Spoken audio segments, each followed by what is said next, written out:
Close your eyes. Imagine the world long before written words, long before cities, long before stories were even spoken. The world is quiet. A soft wind moves through tall grass. Stars fill the night sky. There are no bright lights, no noise, no cities, just stillness.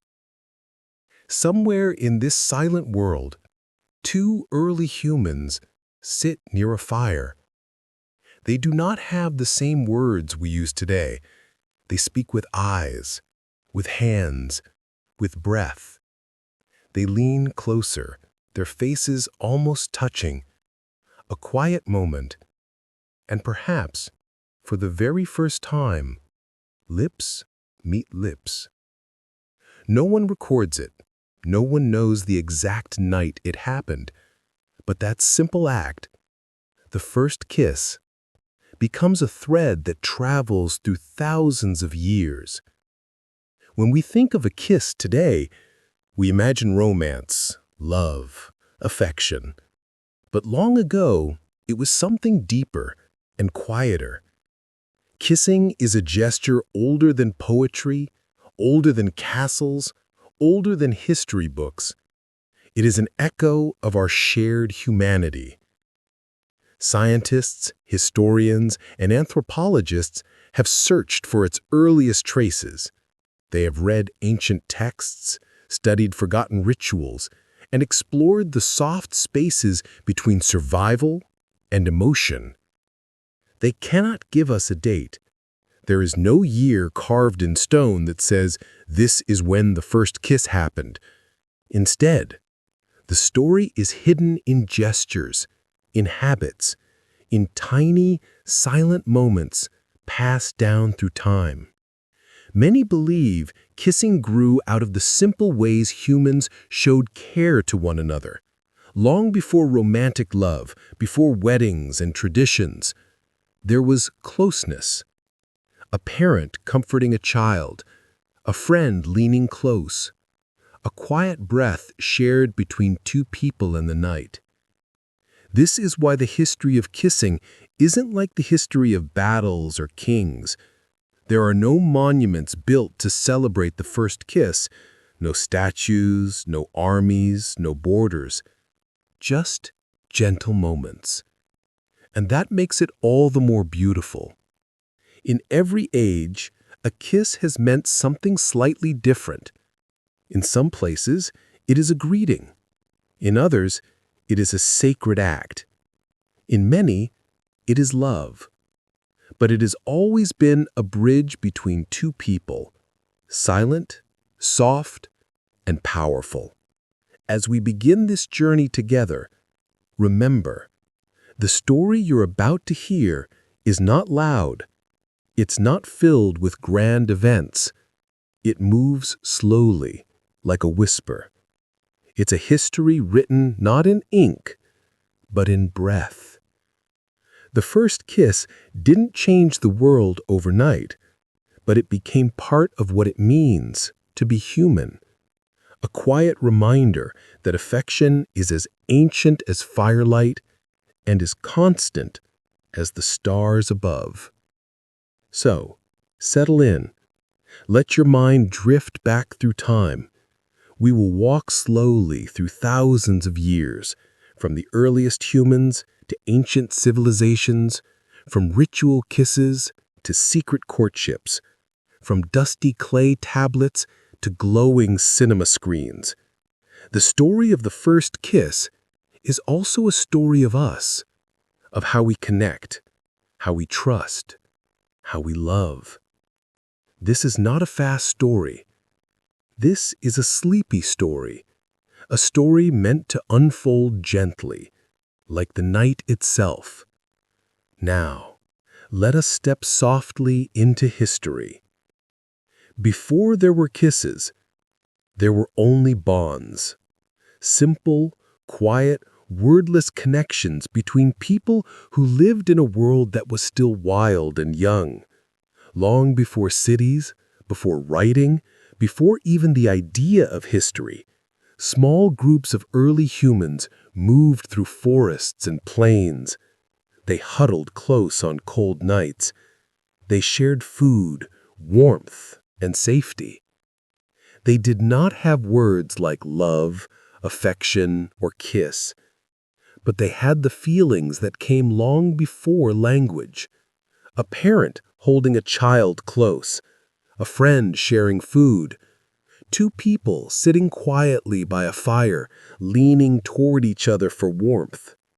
In this ancient world, every gesture mattered. A touch meant trust. A shared breath meant closeness. A simple brush of faces meant safety. These were the earliest signs of what would one day become familiar to us, the language of affection. When people lived in small groups, surviving day by day, they relied on each other. Bonds were not just emotional, they were essential. A single act of kindness could mean the difference between life and death. People learned to recognize comfort. They learned to trust closeness. They learned that warmth, whether from a fire or from another person, was something worth returning to. Anthropologists believe many of the gestures we see today, holding hands, hugging, touching faces, and perhaps even kissing, have roots in these early human interactions. Long before a kiss was romantic, it was likely a quiet signal, "You are safe with me." Imagine a night thousands of years ago. There is a small campfire. A few people sit near it.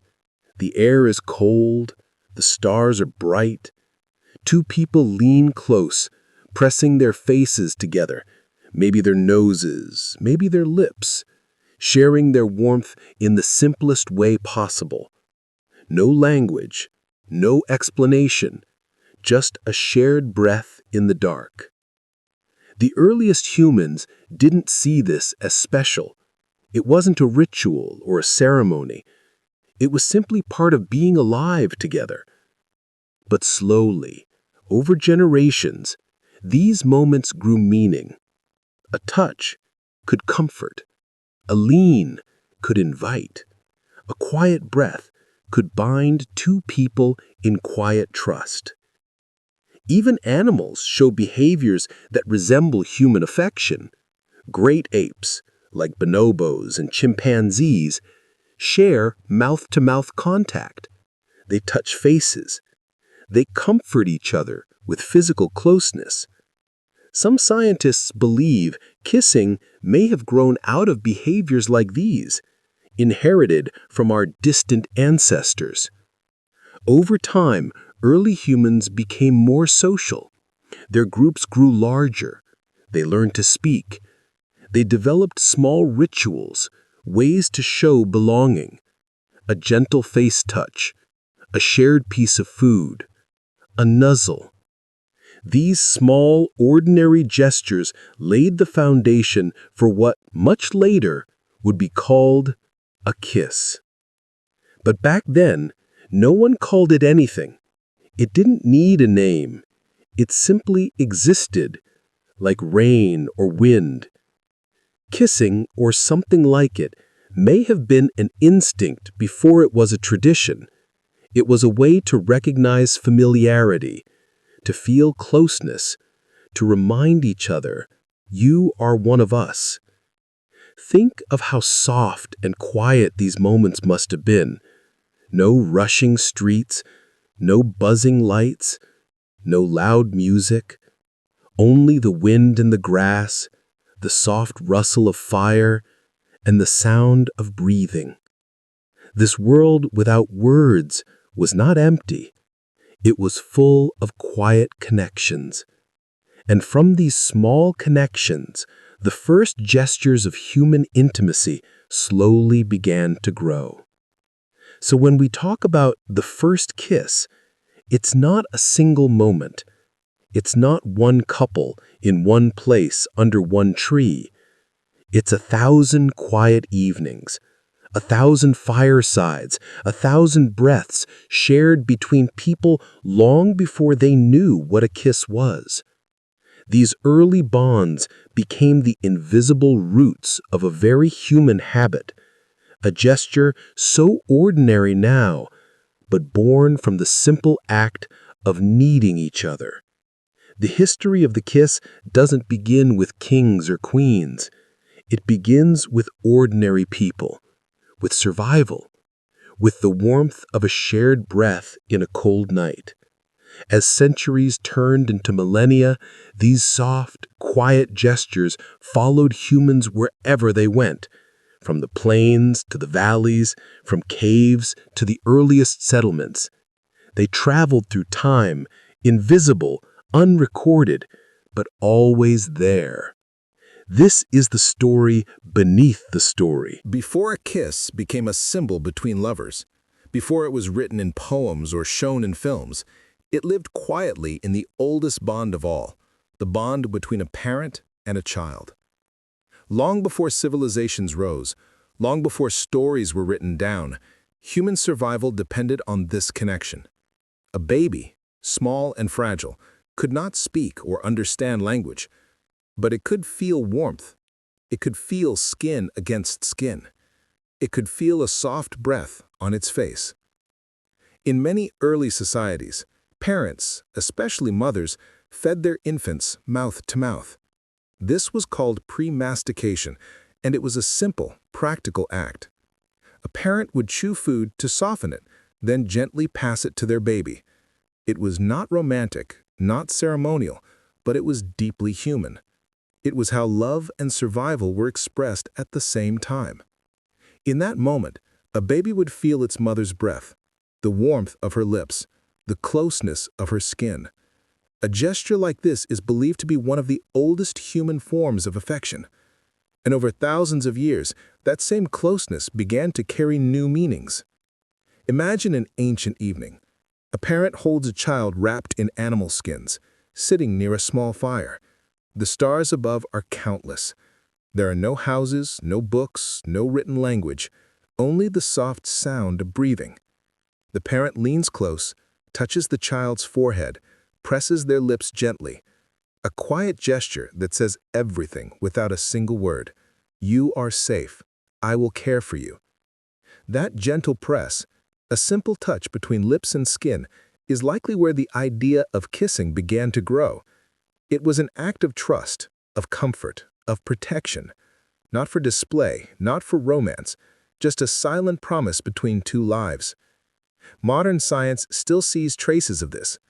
Even today, when a baby is held close, kissed on the forehead, or comforted with gentle touches, their body responds. Their heart rate slows. Their breathing evens out. Oxytocin, the hormone of bonding, is released. It's the same kind of reaction early humans experienced, a physical response to love and care. Some anthropologists believe that because these gestures were so natural, they became part of human behavior over generations. What began as a survival habit slowly turned into a language of affection. Not every early culture developed romantic kissing, but almost every society showed affection between parents and children. This deep, instinctive bond may be why kissing feels familiar even without being taught. It's something passed down in small, quiet ways over centuries. As human groups grew, this parent-to-child connection became the foundation of all other forms of closeness. Children grew up feeling safe in someone's arms. They learned to connect through touch, through gentle breaths, through shared warmth. And as they became adults, they carried those instincts forward into friendships, partnerships, and families. When we imagine the history of the first kiss, we often picture two adults in love. But perhaps the real first kiss wasn't romantic at all. Perhaps it was a soft touch on the forehead of a newborn, a mother leaning down in the dark, whispering love without words. Even thousands of years later, in every corner of the world, this same gesture still happens every day. A parent kisses a child goodnight. A grandparent presses their lips to a baby's cheek. A quiet moment of care that connects us to the very first humans who ever did the same. The language of affection began at birth, not as poetry or ritual, but as survival wrapped in tenderness. This bond between parent and child became a kind of ancient rhythm, slow, steady, repeated through generations, a soft touch passed down like a lullaby. When you think of the history of kissing, remember this gentle beginning. Before the kiss was ever written in clay, sung in songs, or filmed for the world to see, it lived in the warmth of a mother's breath and the softness of a baby's skin. It is the first chapter of human love, quiet, small, and eternal. Long after those quiet moments between parent and child, long after early humans huddled by firesides, civilization began to take shape. Rivers became homes, mud became walls, fires became hearths. People built the first cities, and with those cities came something entirely new: writing. Somewhere between the great rivers of the Tigris and Euphrates, in the land known as Mesopotamia, a new chapter of human history was being written, literally written, on clay tablets. The Sumerians were among the first people to develop writing, a simple but powerful system of wedge-shaped marks pressed into wet clay. These tablets recorded everything from trade to taxes, from laws to love. And hidden among these ancient lines are some of the earliest clues about kissing. Historians studying these fragile tablets, many more than 4,000 years old, found lines that speak of lovers pressing lips. These weren't grand poetic declarations like those in later civilizations. They were soft references tucked inside daily life and sacred rituals. It is believed that as early as 2500 BCE, people in Mesopotamia already knew the kiss as a gesture of closeness. Some texts described lovers meeting, embracing, and touching their lips together. Other tablets hint at kisses during sacred ceremonies or offerings to the gods. This tells us something beautiful. By the time the first cities rose from the mud, the kiss was already part of human life. It had traveled quietly from nameless firesides to the heart of early civilization. Imagine a clay tablet drying in the sun, its wedge marks freshly pressed. A scribe, perhaps unaware of how precious these words will be thousands of years later, writes about rituals, daily routines, and soft moments between people. Those marks will harden, centuries will pass, and one day someone will read them and discover the whisper of the first recorded kiss. Kissing in this world wasn't just about romance. In Mesopotamian culture, it could also mean reverence. People kissed statues of gods, altars, or sacred objects as a sign of devotion. A kiss was both personal and spiritual, a gesture that could hold love, respect, or prayer. These early records also show that affection was something people did not hide. It was part of life, woven into festivals, songs, and stories. The Sumerians left us fragments, but those fragments are enough to remind us that the kiss had already found its place in human hearts. Archaeologists have uncovered more than just tablets. Cylinder seals, small carved stones used to stamp images into clay, sometimes show scenes of couples facing each other closely. We can't be certain these scenes show kissing, but the intimacy is clear. The closeness is familiar. It's something we still recognize today. And so, we step softly into history. Before the pyramids, before Greece, before Rome, in the land where writing itself was born, the kiss was already alive. When you think about it, there's something almost magical about that. A gesture so small, so quiet, left its mark not only in memory, but in stone and clay. It survived centuries without a sound, waiting to be read again. Not everyone from that time was writing about war or kings. Some were quietly writing about love. When those ancient words are read out loud today, they sound different from modern language. They are slow, rhythmic, almost like a lullaby, a soft reminder that love, in all its quiet forms, has always been part of us. As night falls over the old cities of Mesopotamia, we can imagine it. Two people meeting in a dusty street, leaning closer, sharing a kiss beneath a sky with no lights, only stars, a moment that would be lost if not for the clay that remembered it. The kiss had traveled from instinct to ritual to history. It is in these ancient Sumerian tablets that we find the first written whispers of something timeless. After Mesopotamia carved its stories into clay, another great civilization was rising quietly along the banks of a long, winding river, the Nile.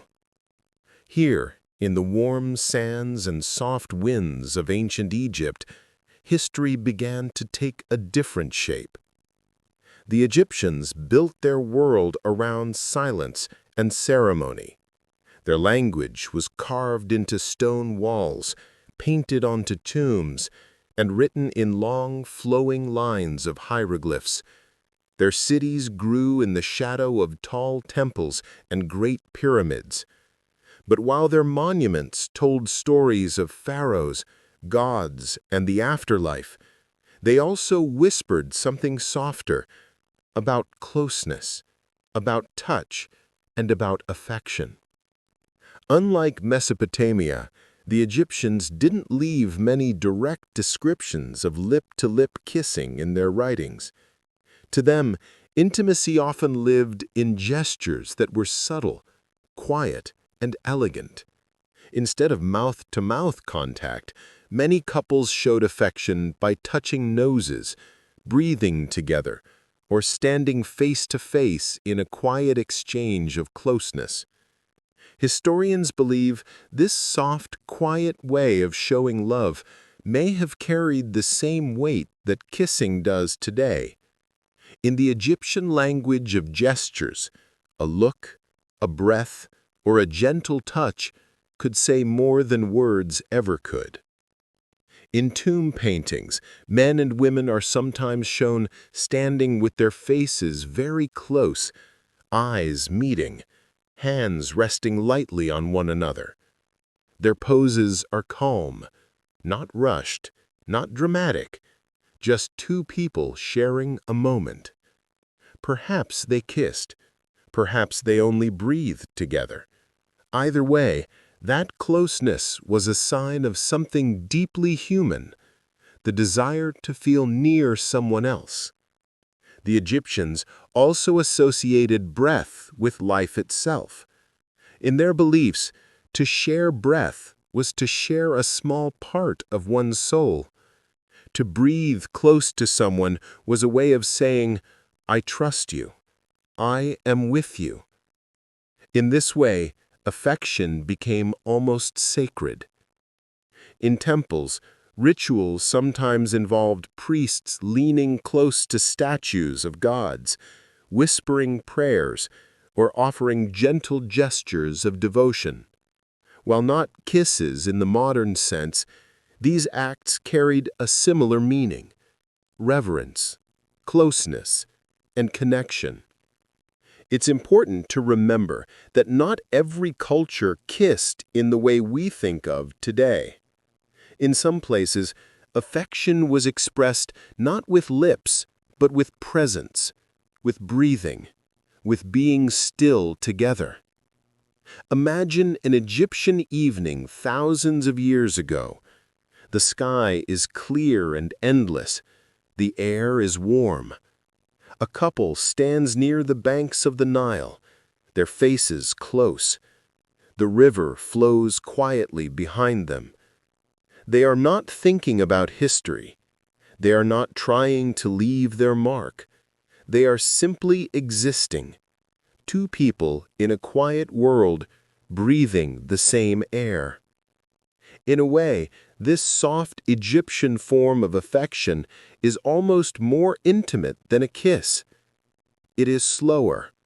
It is quieter.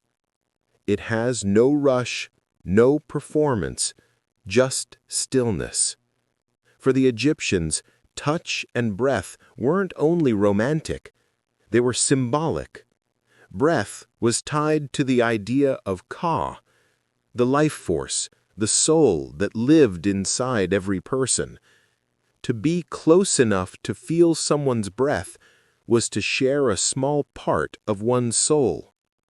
To breathe close to someone was a way of saying, "I trust you. I am with you." In this way, affection became almost sacred. In temples, rituals sometimes involved priests leaning close to statues of gods, whispering prayers, or offering gentle gestures of devotion. While not kisses in the modern sense, these acts carried a similar meaning: reverence, closeness, and connection. It's important to remember that not every culture kissed in the way we think of today.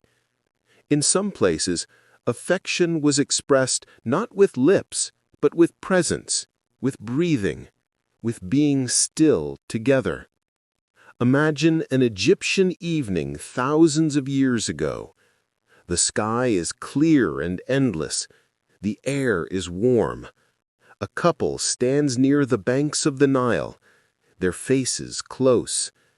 The river flows quietly behind them. They are not thinking about history. They are not trying to leave their mark. They are simply existing. Two people in a quiet world breathing the same air. In a way, this soft Egyptian form of affection is almost more intimate than a kiss. It is slower.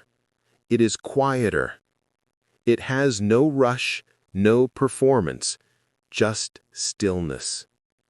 For the Egyptians, touch and breath weren't only romantic, they were symbolic. Breath was tied to the idea of Ka, the life force, the soul that lived inside every person. To be close enough to feel someone's breath was to share a small part of one's soul. To breathe close to someone was a way of saying, "I trust you. I am with you." In this way, affection became almost sacred. In temples, rituals sometimes involved priests leaning close to statues of gods, whispering prayers, or offering gentle gestures of devotion. While not kisses in the modern sense, these acts carried a similar meaning: reverence, closeness, and connection. It's important to remember that not every culture kissed in the way we think of today. In some places, affection was expressed not with lips, but with presence, with breathing, with being still together. Imagine a warm evening thousands of years ago in an Indian garden. The air is filled with the smell of flowers. The night sky is wide and silent. Two people stand close beneath the shade of trees. They lean toward each other, slowly, quietly. There are no cameras, no rush, just a soft meeting of lips. Somewhere, a poet watches this quiet moment and turns it into words. Those words are copied, shared, passed down through generations. Centuries later, someone reads them again, and for a moment, they can almost feel the same warm night, the same quiet breath. In India, the kiss wasn't only romantic, it was also spiritual. Many ancient Indian philosophies viewed the body and spirit as deeply connected. To touch someone gently, to breathe the same air, to share a kiss, was to recognize their spirit as part of your world. It was a gesture that went beyond lips and skin. It spoke directly to the soul. The poetry of these early Indian texts reflect this softness. Even when they describe closeness, they do so slowly, carefully, with words meant to be read like a lullaby. Unlike modern stories, these weren't about passion in a rush. They were about connection in silence. What makes this chapter in the history of kissing special is not just that it was recorded, but how it was recorded. Where other cultures left fragments, India gave us full verses, songs, hymns, instructions, and gentle reflections. It treated affection as something worth honoring, not hiding. Even today, echoes of these ancient gestures remain. Traditional dances, folk songs, and storytelling often portray lovers leaning close, sharing quiet breath, or gently touching lips, a reflection of thousands of years of cultural memory. The story of the kiss here is not about an event. It is about a feeling that was recognized, respected, and passed down like a melody. When the world around them grew busy, people in ancient India still found time to meet beneath trees, beside rivers, under starlit skies, to share moments that spoke louder than words ever could. As we travel through the history of the kiss, this chapter reminds us of something soft and eternal. That some gestures do not need to be invented, they simply are. They live in breath, in stillness, in the quiet meeting between two people who understand each other without a sound. The world changed again as time moved forward, and the soft riverbanks of Egypt and India gave way to the mighty roads and marble cities of ancient Rome. The Romans were different. They recorded everything: their laws, their rituals, their poetry, even the small gestures of daily life. And among those gestures, kissing found a surprisingly detailed place. The Romans had names for different kinds of kisses. They did not treat them all as the same. Instead, each type of kiss carried its own quiet meaning, its own place in their social world. They called them osculum, basium, and suavium. Osculum was the lightest of all, a kiss of respect or greeting. Friends, family members, or even political allies would greet each other this way. It wasn't meant to be romantic. It was a way of saying, "I see you, I honor you." Basium was a kiss shared between those who were close, often lovers or spouses. It was soft, private, familiar, a quiet moment exchanged between two people who trusted each other. Suavium was a deeper kiss, one that carried emotion, warmth, and sometimes desire. The Romans knew this kind of kiss could speak without words. Unlike earlier civilizations where kissing lived quietly in gestures and poetry, Rome placed it in daily life. Public greetings sometimes involved kisses on the cheek. Married couples kissed each other as a sign of union. Friends exchanged soft kisses as a gesture of trust. Even Roman women were greeted by their husbands with a kiss as a way to check whether they had been drinking wine, a sign of how ordinary and practical kissing could be in their society.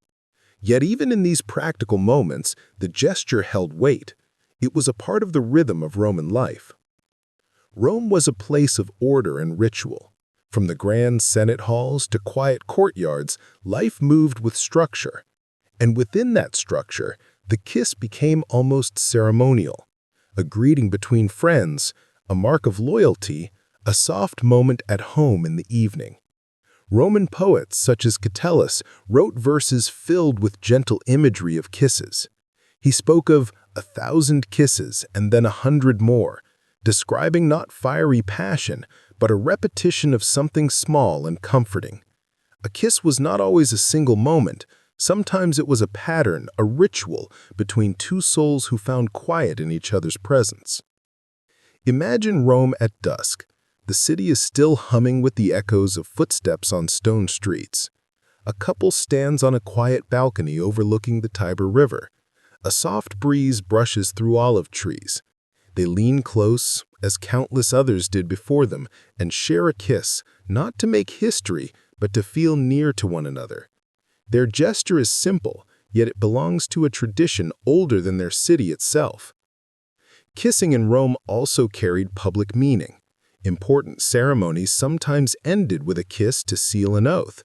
Friends greeted one another with light touches on the cheek or lips as signs of loyalty.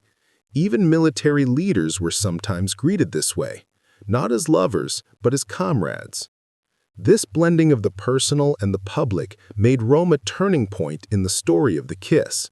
What was once a private or sacred gesture became something woven into daily life, a thread running through both quiet homes and crowded forums. But even in this structured world, kisses could still be soft. The poets kept them gentle, the lovers kept them slow, and the night kept them quiet. It is easy to think of Rome as loud, with its crowded streets, public speeches, and grand feasts. Yet behind those scenes were thousands of small, wordless moments between people. A kiss on the cheek, a whisper, a hand rested on another's shoulder. Moments that history rarely shouts about, but which lived quietly in the spaces between. A Roman kiss was not only about affection, it was about connection between citizens, between families, between two people under the same sky. It showed that gestures can be both practical and deeply human at the same time. And so, Rome added its chapter to the long, slow story of human closeness. It gave the kiss a language, osculum, basium, and suavium, and made it part of both the public stage and the private heart. When the lights of Rome faded and centuries turned, Europe entered a new kind of twilight, the medieval age. Castles rose where temples once stood. Monks copied books by candlelight. The world slowed down again, and with it, even the smallest gestures, like a kiss, began to change their meaning. In medieval times, a kiss was no longer just a greeting or an expression of love. It became a symbol, woven into both ritual and faith. Every kiss carried weight. It could seal an oath, bless a peace, or whisper affection through silence. The medieval world was built on ceremony. Knights pledged loyalty to lords, lords swore oaths to kings, and every promise, from friendship to faith, could be marked with a kiss. A knight might bow before his lord and kiss his hand or ring as a sign of loyalty. Monks kissed holy relics to show devotion. The kiss became not only human, but sacred. Even in churches, kisses found their place.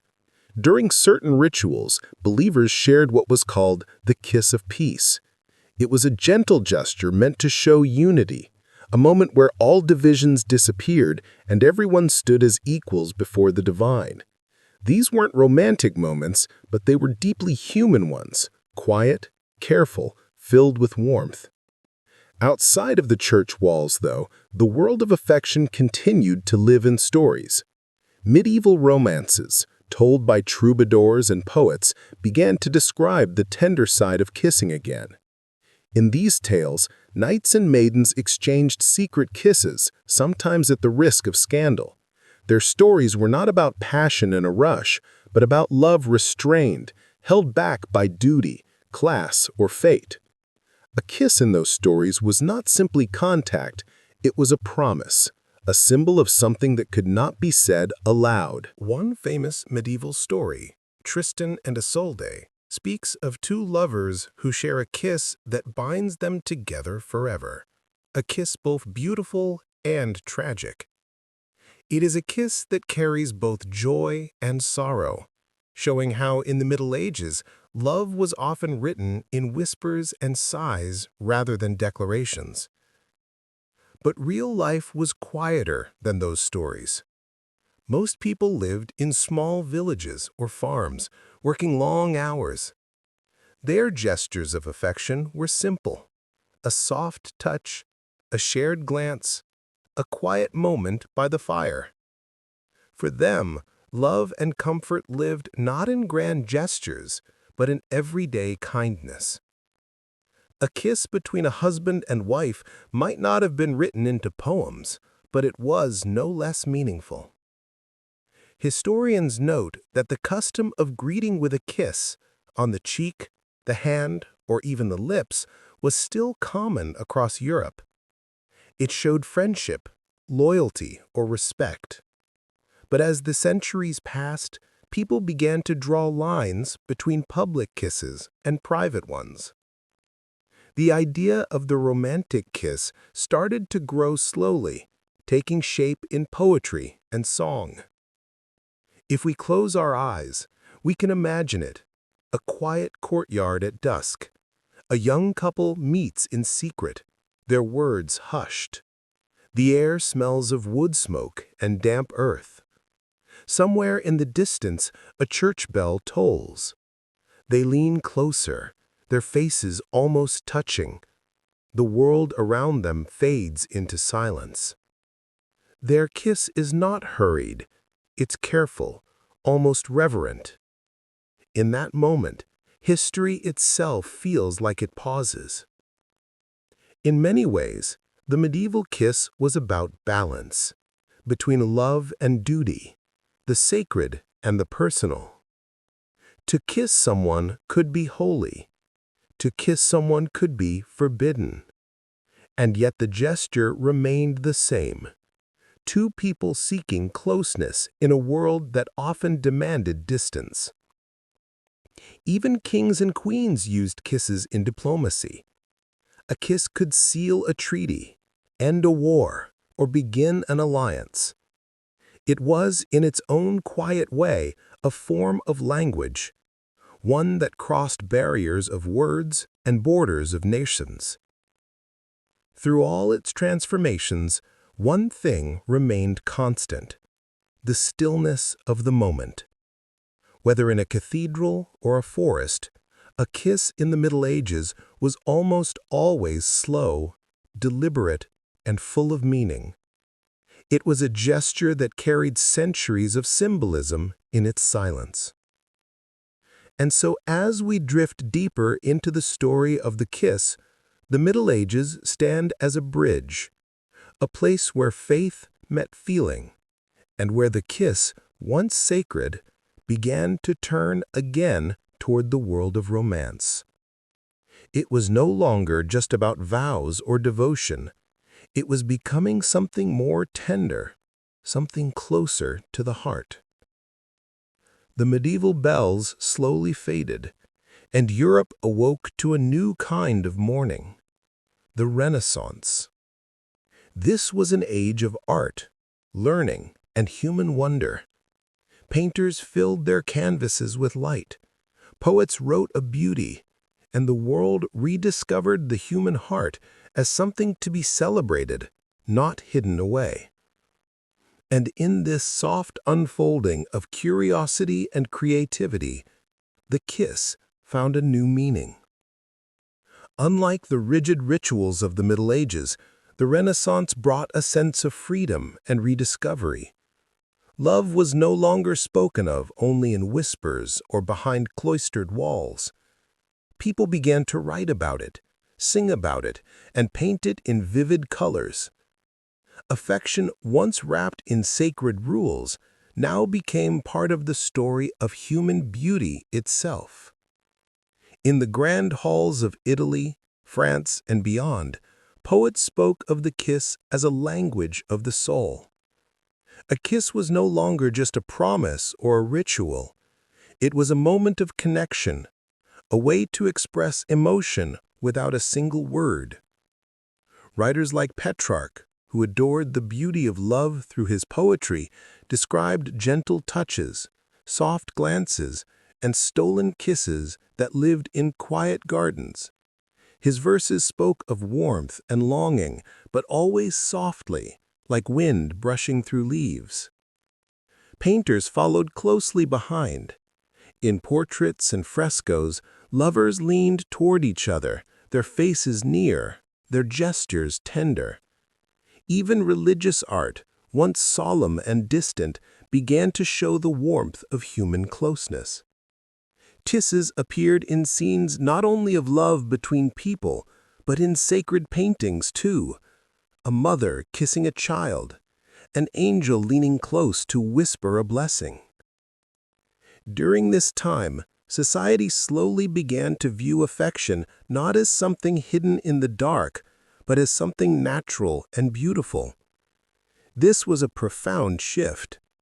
For centuries, kisses had lived either in rituals or in secrets, but now they stepped into the light.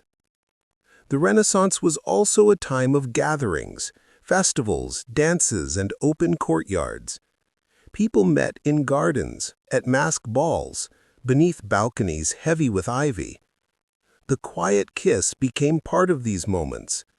Two people stepping away from a crowd, finding stillness beneath the stars, sharing something that belonged only to them. If we imagine it, the world of the Renaissance is soft with candlelight. A quiet street in Florence. Stone walls still warm from the day's sun. A soft breeze moves through narrow alleys. A young couple walks slowly, their steps echoing against old walls.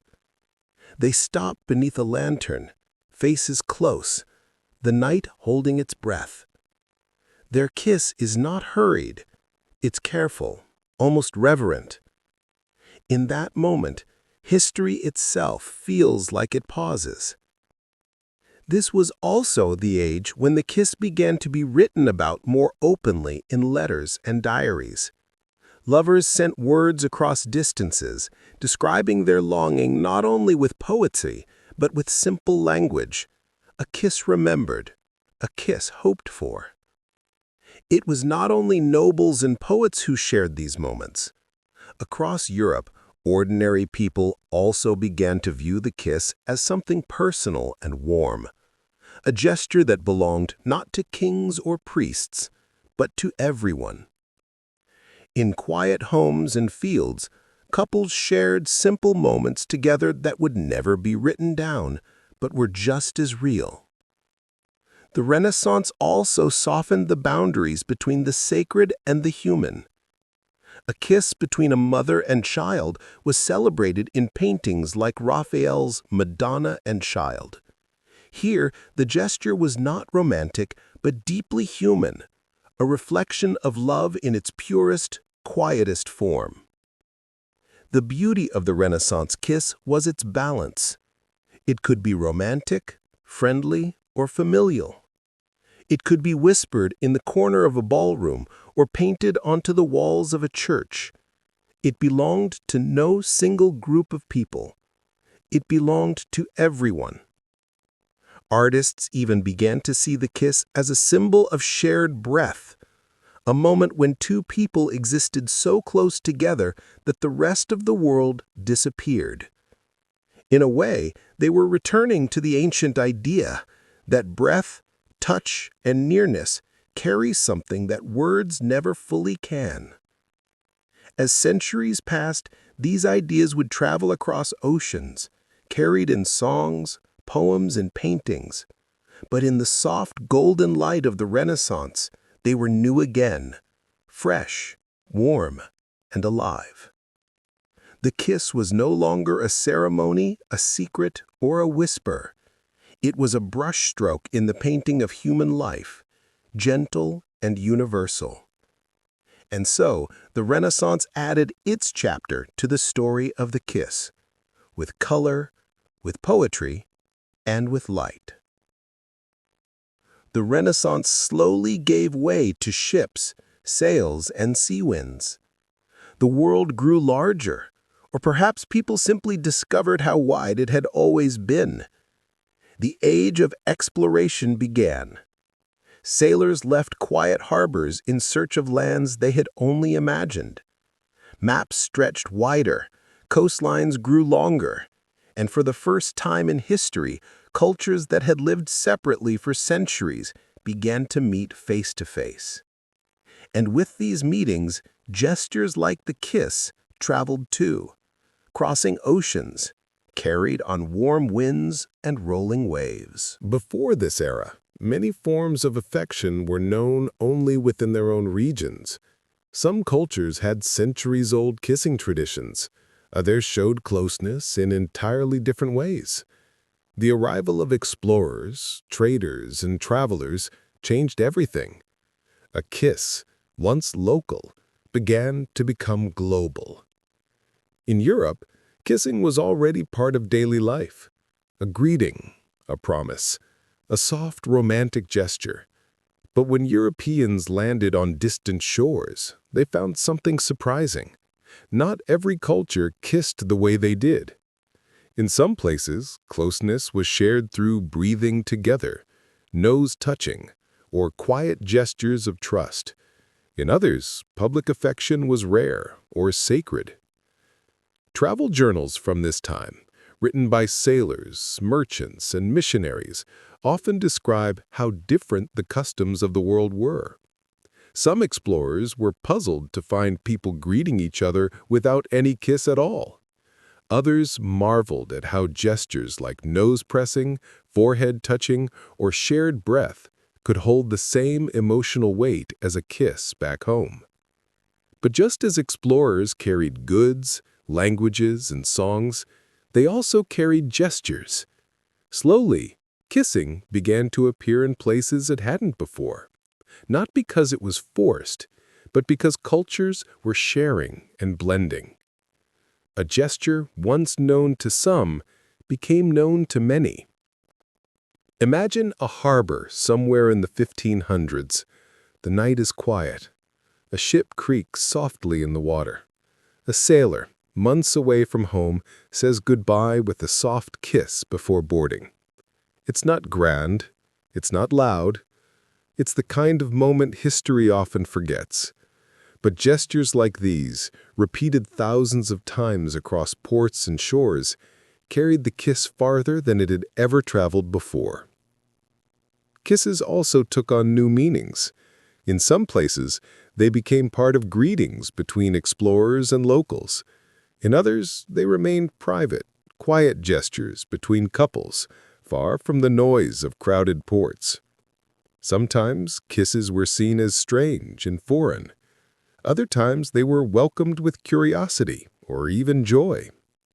The age of exploration wasn't only about ships and maps. It was about human contact. People meeting, learning, exchanging, and slowly weaving their worlds together. The kiss became part of this weaving, a tiny thread, but a lasting one. Historians believe that during this period, the European-style kiss spread to regions of Africa, the Americas, and parts of Asia through these cultural encounters.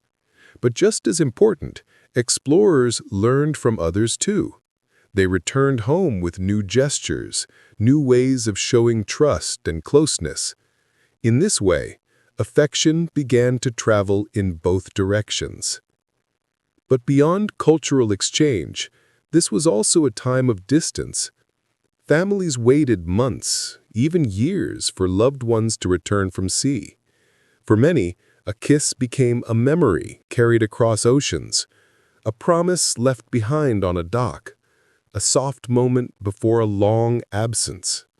It was quiet and powerful in its simplicity. If you close your eyes, you can almost feel it. The smell of salt, the soft flap of sails in the night wind, the creak of wooden decks. Two people stand at the edge of a pier. They don't know if they will meet again. The world is growing larger, and distance is heavier than ever. Their kiss is soft, slow, and filled with everything they can't say. The age of exploration shows us something subtle about human gestures. Even as the world stretched wider and oceans divided people, small, wordless gestures like a kiss grew stronger. They became symbols of connection that could survive distance and time. As centuries passed, these gestures rooted themselves in more and more cultures. The kiss had traveled farther than it ever had before, not through conquest alone, but through everyday human moments. Greetings, goodbyes, reunions, quiet nights. The story of the kiss during this era is not written in grand history books. It lives in the small, forgotten spaces.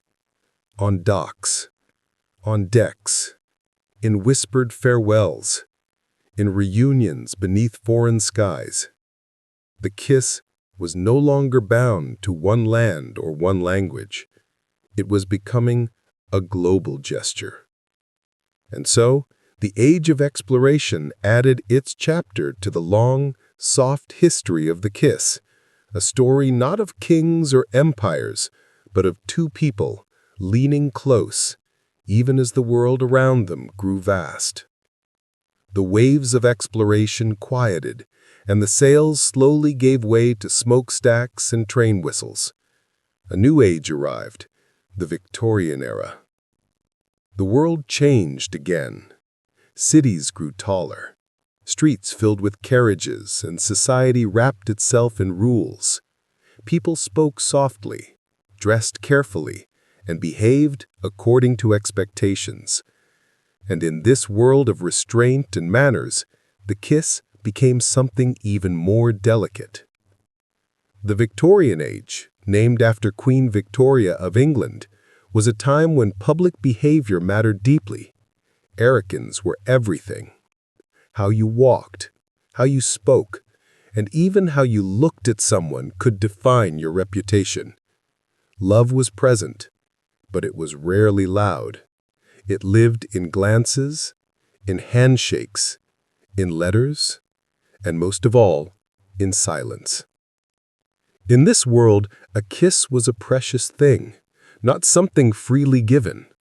For many couples, a kiss before marriage was a secret, something that carried weight and risk. If shared at all, it happened in hidden gardens, behind curtains, beneath the cover of night. It was not meant for crowds. It was meant for two. Courtship was a slow dance of careful steps. Young men and women met in parlors, under the watchful eyes of family. Their hands brushed against each other during a walk. Their eyes met for a second too long. And in the quiet corners of these carefully arranged meetings, a kiss could mean everything. Unlike the Renaissance, where love bloomed openly in poems and songs, Victorian love was controlled. But this control made every gesture, especially a kiss, feel heavier, more meaningful. A single soft kiss might carry months of quiet waiting, hundreds of hidden thoughts and unspoken feelings. One of the most iconic images of Victorian romance is the stolen kiss. Lovers met in the shadows of gardens or under old trees, away from the rules that governed their days. A kiss wasn't just affection, it was rebellion against silence. A soft way of saying, "I see you beyond the rules." Literature of the time reflects this quiet tension. In the novels of authors like Jane Austen and the Bronte sisters, a kiss isn't always shown. It's hinted at. A brush of a hand, a look, where the final brief kiss after pages of restraint feels almost louder than a grand declaration. In these stories, the kiss is a reward, a turning point, or an ending. Victorian society also used symbols to speak where words and gestures were restricted. Flowers were such a language. A rose might mean love. A lily might mean hope. In this silent language, a kiss might be replaced or accompanied by the gift of a flower, carrying a meaning understood only by two people. But it wasn't all quiet longing. Within marriages, affection grew in private spaces, far from the eyes of society. Many couples who followed strict courtship rules later shared warm, tender love behind closed doors. The kiss, in these private moments, became a comfort, a soft pause at the end of long, careful days. The Victorian kiss was also shaped by distance. Letters traveled across countries and oceans. Couples waited weeks or months to see each other. In this waiting, a kiss often lived in words. Love letters of the time speak gently of remembered kisses, imagined kisses, and kisses promised for the future. In the stillness of a room, a person might read a letter and close their eyes, and in that quiet, feel close to someone far away.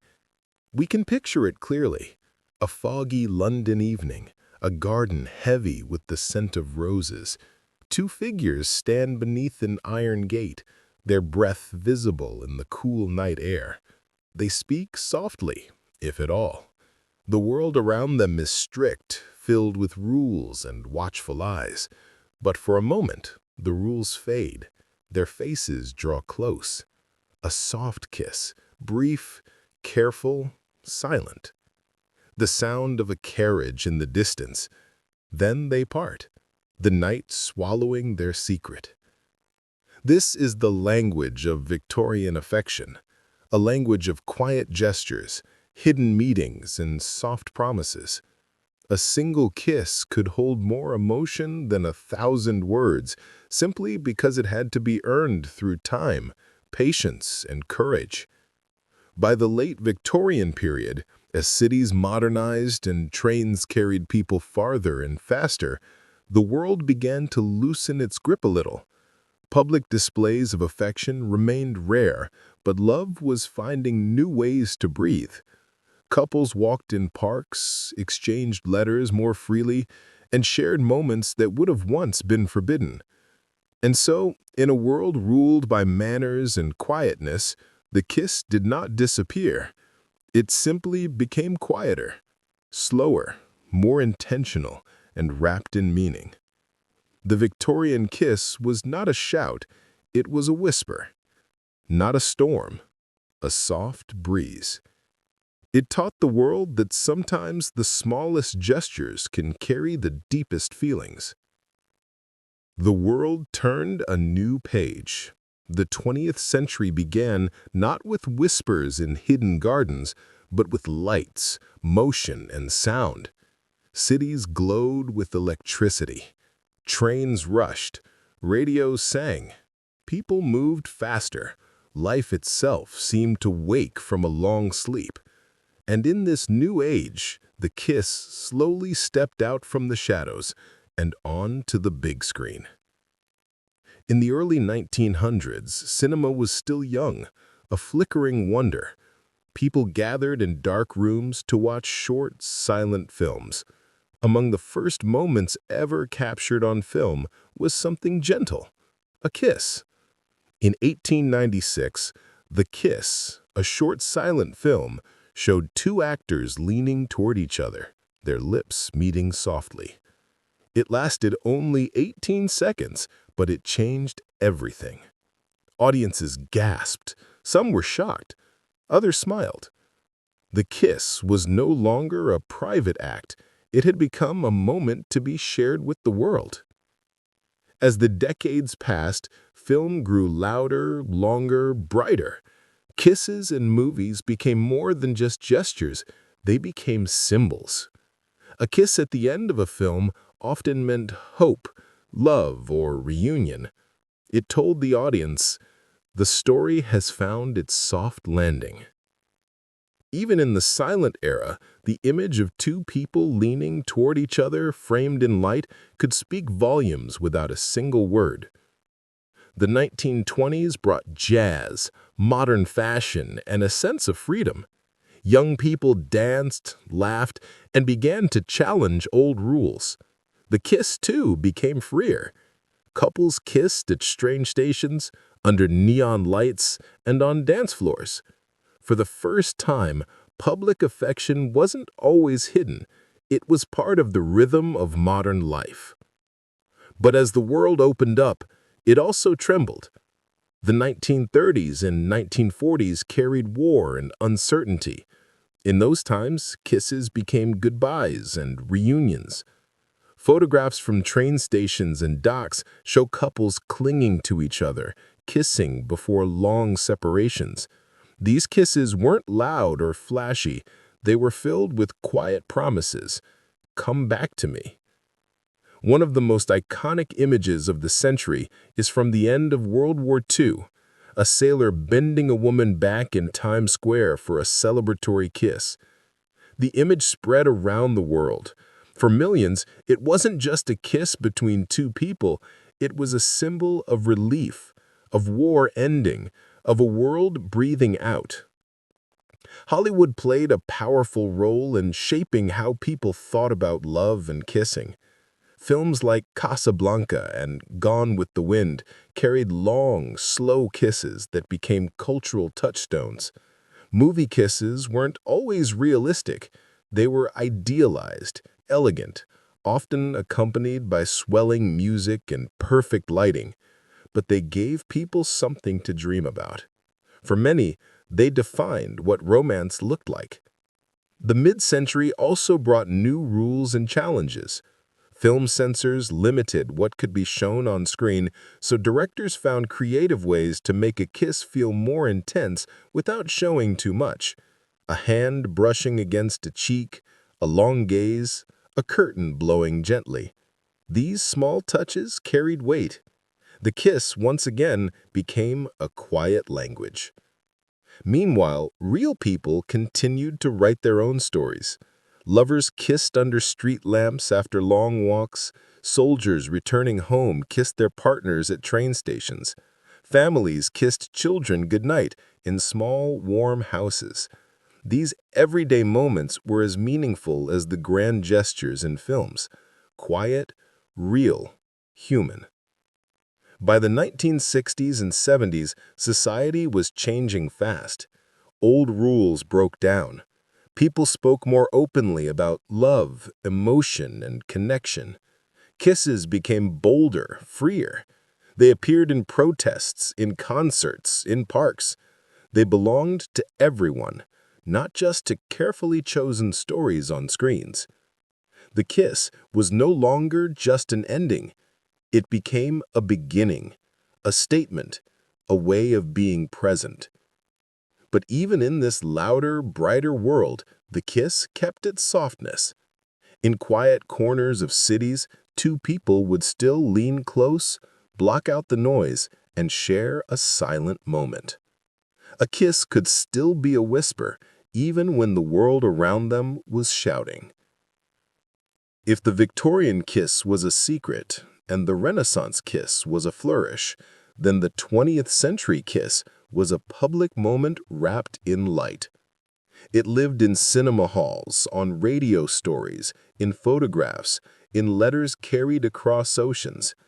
It became a part of history, not just between two people, but shared across millions. We can imagine it now, a small black-and-white cinema. The lights dim. The audience quiets. On the screen, two figures stand in soft shadows. They lean in. A kiss. The crowd sighs. For a moment, everyone feels the same warmth. That single gesture, once hidden in dark gardens, now connects strangers in a darkened room. A century of movement turned the kiss from private ritual to shared language. And yet, beneath the lights and noise, the meaning remained simple. Two people, a shared breath, a soft connection. The kiss has traveled a long road, from the quiet corners of ancient temples to the bright glow of cinema screens, but one of its most fascinating chapters isn't written in any single country or century. It is written everywhere, in the small, gentle ways people greet, love, and comfort each other across the world. The kiss, as soft and simple as it seems, isn't the same everywhere. In some places, it's a greeting. In others, it's a private act. In some cultures, it's a whisper between lovers. In others, it's a warm hello between friends and family. The meaning of a kiss changes with the land, the language, and the people. Let's begin in Europe.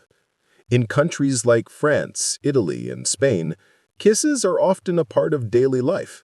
Friends greet each other with a light brush of the cheeks. One kiss, sometimes two, even three. It's not about romance. It's about warmth. A small gesture that says, "I see you. I care."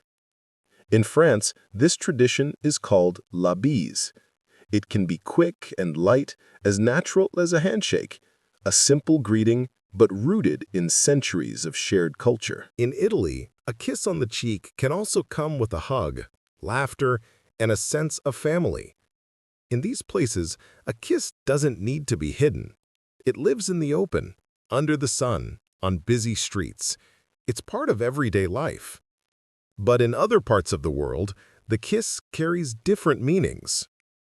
In Japan and many parts of East Asia, public displays of affection, including kissing, are traditionally rare. Kissing is something private, shared in quiet spaces. It's less about showing the world and more about a quiet bond. A bow, a smile, or a soft look can carry just as much meaning as a kiss. In these cultures, respect often speaks louder than touch. In India, traditional customs also kept kissing private for centuries. Even today, while urban cities have embraced more modern displays of affection, many people still see the kiss as something personal. For some, a kiss is a quiet act between two hearts, not a moment to be shared with the crowd. Just like in ancient times, love often speaks in glances, words, and soft silences. In the Middle East, customs are shaped by deep cultural and religious traditions. Romantic kissing in public is often not practiced, but family affection, like kisses between parents and children, is common. A kiss on the forehead can be a powerful sign of respect and love. It is a way of saying, "You are dear to me," without words. Moving further, in Africa, the meaning of a kiss changes from region to region.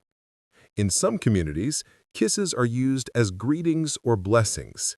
In others, touch itself holds different meanings. What remains constant is that affection always finds a way, whether through a kiss, a touch on the shoulder, a shared smile, or a rhythmic song.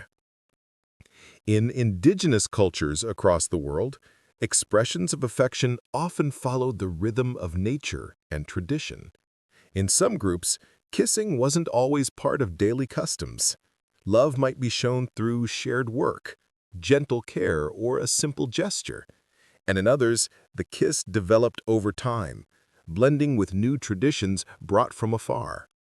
One of the most beautiful examples of cultural kissing comes from Polynesia. In places like New Zealand, the Maori people practice the hongi, a greeting where two people press their noses and foreheads together. It is not a kiss in the usual sense, but it carries the same quiet intimacy. It's a way of sharing the breath of life, a moment where two spirits meet in stillness. Even in places where kissing is less common, the essence of it, closeness, care, connection, always exists. It may not always be lips meeting lips. Sometimes it's a forehead touch. Sometimes it's a hug. Sometimes it's just standing close and sharing a silence. The modern world has blurred many of these lines. With travel, media, and migration, kisses now move across borders as easily as stories do. A couple in Tokyo might share a kiss in the park. Friends in New York might greet each other with a European-style cheek kiss. Traditions mix, soften, and grow, creating new forms of expression. But the old ways still live quietly alongside the new. In villages, small towns, and homes across the world, people still follow the rhythms of their culture, holding on to their own meanings of a kiss. Whether public or private, loud or quiet, a kiss remains something deeply human, shaped by where we come from, but shared in ways that connect us all. Imagine the world as a soft spinning globe. In Paris, two friends kiss cheeks by a cafe. In Japan, a couple walks quietly side by side, hands almost touching. In the Middle East, a father kisses his child's forehead before prayer. In New Zealand, two elders share a hongi at a gathering. Different gestures, one emotion. Connection. The kiss wears many faces around the world. It may be a greeting, a promise, a respect, or a soft beginning. But no matter where it lives, it carries the same quiet heartbeat. I am close to you. The story of the kiss has crossed temples, palaces, gardens, war stations, and silver screens. But in this chapter, it enters a new world, a world without borders, where words travel instantly and a single moment can be shared with millions. Welcome to the digital age, where even the softest gestures can be sent through a glowing screen. The 21st century is unlike any other before it. People no longer have to stand under the same sky to share a kiss. They can send a kiss through a message, a video call, or even a small animated heart on a screen. Technology has stretched time and distance, creating new ways for affection to travel. Think of this. A person sitting in a quiet room late at night sends a small, kissy emoji to someone on the other side of the world. No voice, no touch, just a tiny symbol on a screen. And yet it carries warmth. It means, "I'm thinking of you." A gesture that once required closeness can now live inside a glowing rectangle, moving silently through cables and satellites. In the early 2000s, text messages and emails began to carry kisses in written form. XOXO, a few hearts, or simply the word kiss. What once was a soft act between two people became a digital language of its own. Later, as smartphones arrived, voice and video calls brought people even closer. Couples separated by oceans could look at each other's faces and blow a kiss through the camera. Families could kiss their newborn grandchildren for the first time on a video screen. A kiss no longer had to wait for ships, trains, or years of distance. It could travel in seconds. Social media took the kiss a step further.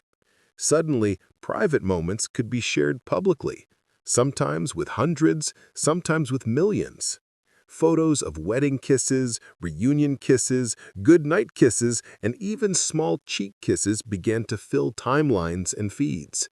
The kiss became not just a feeling, but a digital memory, one that could be replayed, liked, and shared.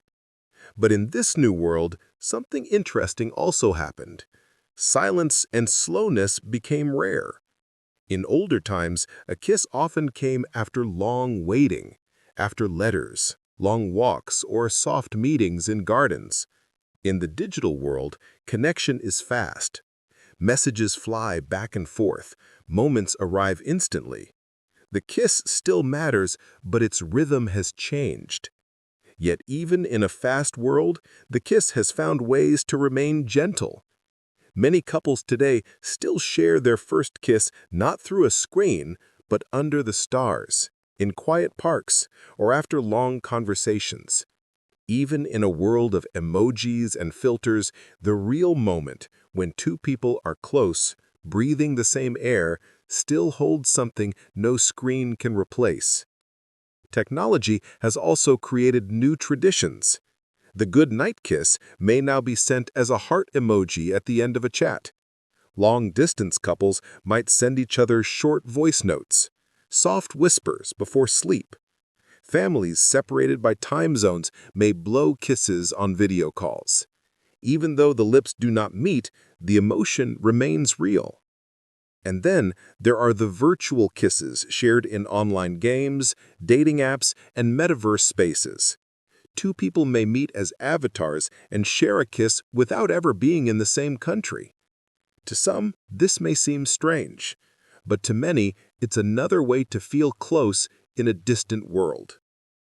The modern kiss is also shaped by media. Movies, TV shows, music videos, and social media trends create images of kissing that travel across the globe in seconds.